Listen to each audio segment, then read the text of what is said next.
Uno esperaría que a los 2 años de mandato del presidente Rodrigo Chávez, la curva de aprendizaje nos mostrara a un presidente que ya entendió el tema de la administración pública, de los pesos y contrapesos, que iba a tener alguna expertise, pero bueno, lamentablemente nos encontramos que en estos 2 años la curva de aprendizaje del señor presidente Chávez más bien es para mentir de manera más sofisticada. Ahora no solo refuerza relatos y usa mentiras y omisiones, sino que tiene la capacidad de tratar de engatusar, sí, a una parte de la población con narraciones que esconden la inacción y con relatos que maquillan los tristes datos. Lamentable la omisión a temas de violencia de género, de femicidios, la omisión al tema de derechos humanos. No nos extraña, diputada Montserrat Ruiz, porque este presidente ha sido incapaz en 2 años en la Comisión de Derechos Humanos de convocar un solo proyecto en periodo extraordinario. Obviamente, una ausencia total del tema de la crisis climática, en tiempos donde no solo el país, sino la región necesita ponerse a trabajar en ese tema. Gran ausente el Hospital de Cartago. Como se le acabaron las mentiras y las excusas, optaron por el silencio. El que calla otorga, pero presidente, las diputaciones de Cartago y la comunidad cartaginesa vamos a seguir luchando por nuestro hospital. Eso sí, curiosa fijación del presidente con los jaguares. Las reformas propuestas para el MINAE por parte de este gobierno justamente pueden dejarnos sin flora y sin fauna y sin jaguares, porque entre otras cosas quiere desmantelar la institucionalidad del propio MINAE. El gobierno de Rodrigo Chávez plantea realizar un recorte, o dio un recorte, de 2.350 millones para el Sistema Nacional de Áreas de Conservación SINAC en el presupuesto nacional del 2024. ¿Dónde quedaron los jaguares, señor presidente? Pregúntele a los guardaparques y al personal del SINAC sobre los riesgos que viven estos animales y parte de la flora y la fauna del país, con las plazas congeladas. Ahora imagínese con el desmantelamiento del MINAE. No sea hipócrita, señor presidente, si quiere llenarse la boca con la palabra y con este hermoso animal, por lo menos proteja su fauna y su hábitat natural que está siendo golpeada y que usted le está recortando. Economía. El presidente únicamente da datos macroeconómicos y lo micro, lo de la señora de Purral, pues bueno, Costa Rica es el país con mayor índice de pobreza de la OCDE. Es todavía más alta en personas jóvenes y en adultos mayores. Costa Rica es el país de la OCDE con mayor desigualdad, superando por mucho a México y a Chile. El 50% de la población con menos recursos percibe apenas el 10% de los ingresos. La ruta del arroz hizo que los importadores dejaran de pagar 20.000 millones de colones, pero quebró a más de 300 pequeños, medianos productores. Economía jaguar o economía pal tigre, compañeras y compañeros. Infraestructura. Costa Rica invierte menos del 2% del PIB en infraestructura. Según la NAME, se requiere al menos un 4% para hacerle frente a los desafíos.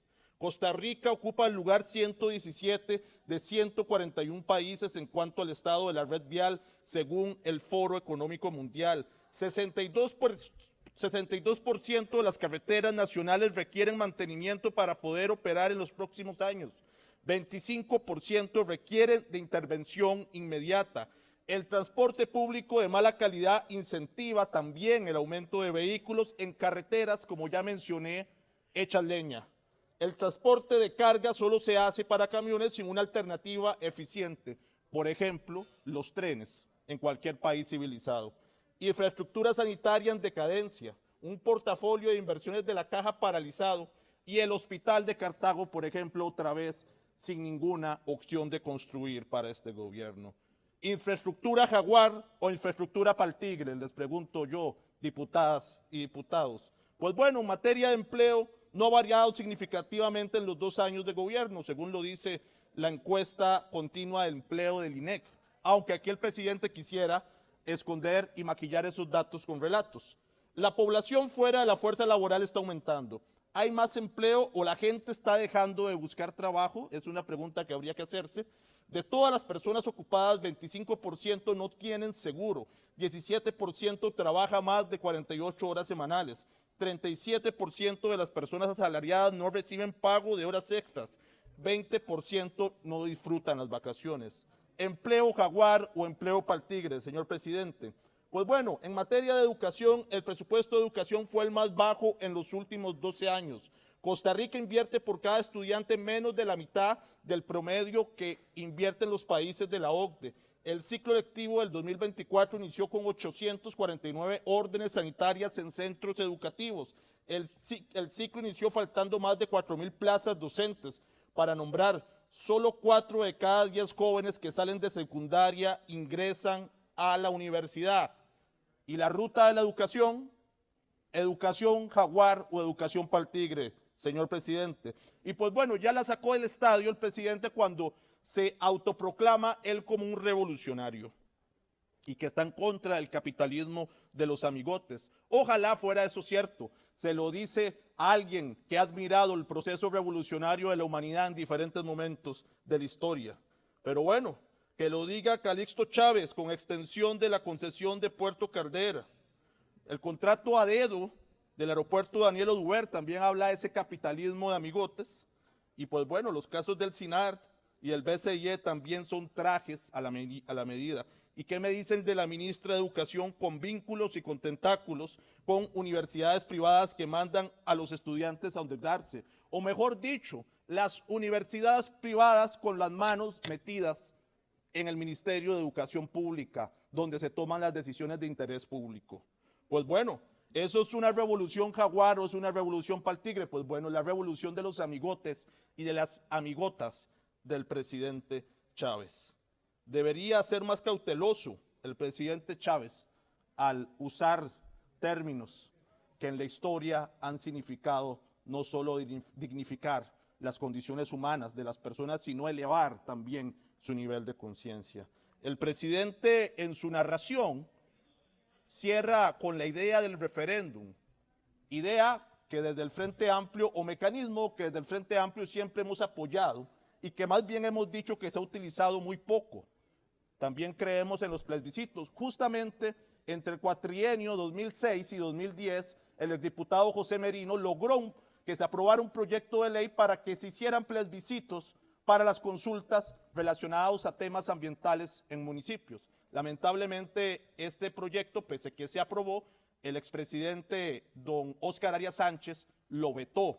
No sé si fue don Rodrigo como ministro de Presidencia que colaboró en esa firma, pero bueno, eso fue un retroceso en materia democrática que vivió este país. Y esto para decirles que desde el Frente Amplio no le tenemos miedo a las consultas a la población, no le tenemos miedo a hacer una participación más democrática y más participativa. Aquí no hay miedo.